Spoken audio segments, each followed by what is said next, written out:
Assalamu alaikum warahmatullahi ta'ala wa barakatuhu. To ɗan uwa barkanmu da wannan lokaci kuma barkanmu da sake saduwa da ku a cikin wannan shiri namu mai suna mu yara mata wanda cibiyar Kazimiya Herbal Medicine Center take ɗaukar nauyin kawo muku akai-akai. To kamar yadda kuka sani sunana Abubakar, ɗaya daga cikin masu kula da wannan shirye-shirye, kuma kamar yadda muka saba mukan kawo muku hanyoyi da za ku yi amfani da su ku magance matsalolinku a gida ba tare da kun sha wata wahala ba.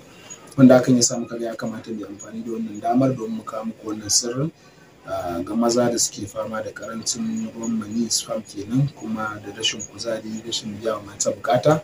So ga wannan sirrin da za ku iya amfani da shi, wanda in Allah da dai kun yi amfani da shi to za a samu canji har a warke, game da kamar ma ba a samu irin wannan matsalar ba a gida ba tare da an sha wata wahala ba.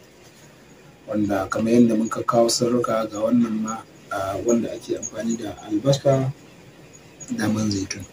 Amma kafin mu je gundarin bidiyon, muna roƙo idan wannan shine zuwan ku na farko wannan tasha din da ku danna mana alamar subscribe gashi na ƙasa da jan rubutu, sannan kuma ku danna mana alamar ƙararrawar sanarwa domin samun sababbin shirye-shiryen da zarar mun samu lokaci. To mu je gundarin bidiyo na.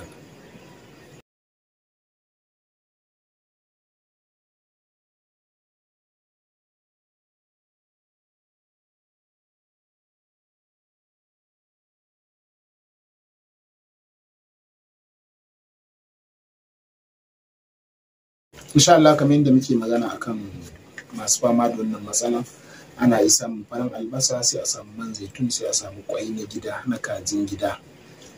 Farar albasa za a yanyanka ta, sai a samu kwai na kaji na gida, sai ya zama na albasan nan ita za a zuba a cikin kwai sai a soya, amma za a sa magi da gishiri duka, sai a sa man zaitun. So idan aka sa man zaitun sai mutum yana ci akalla ko da sati ne sau uku yana yin wannan, kuma ana so a ci ne da safe.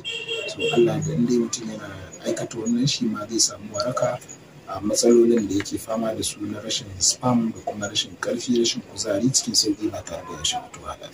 Ku ci gaba da kasancewa da wannan tasha ta mutum gyara mata domin samun sababbin shirye-shiryen mu da zarar mun samu lokaci. Kada ku manta, idan har wannan bidiyo da muka yi ya burge ku, to muna roƙo da ku danna mana alamar like.